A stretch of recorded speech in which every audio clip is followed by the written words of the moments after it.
Nabulabog ang ilang taga-Tondo sa Maynila nang may bariling babae sa isang eskinita roon. Blanco pa ang mga otoridad sa motibo ng pagpatay at sa kung sino ang gunman.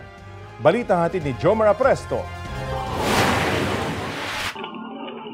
Nagtakbuhan ng ilang residente sa bahagi ng GK Compound sa Tondo, Maynila mag-aalas 12 ng hating gabi. Isang babae pala ang binaril sa kalapit na eskinita. Pagpasok ko sa loob, may nakita nga ako nakabuligtan na babae. Tapos tumawag na ako ng pulis. Ang tama niya po sa mukha eh.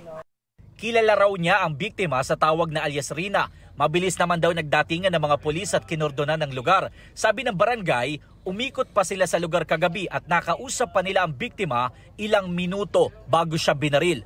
Nakisuyo raw ang barangay sa kanya na tawagin ng mga magulang ng ilang kabataan na nakatambay pa sa labas. Sabi nga ni Kagawad, yung bata nga kilala nung na baril na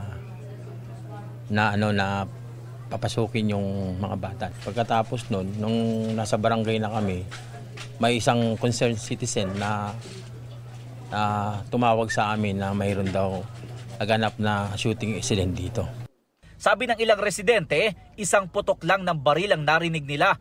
Nakita rin daw nila ang biktima na kasama ang kanyang live-in partner bago siya namatay. Hindi na raw makita sa ngayon ng barangay ang partner ng biktima. Patuloy ang investigasyon ng Manila Police District para matukoy ang gunman at ang motibo sa pamamaril. Jomar Apresto nagbabalita para sa GMA Integrated News.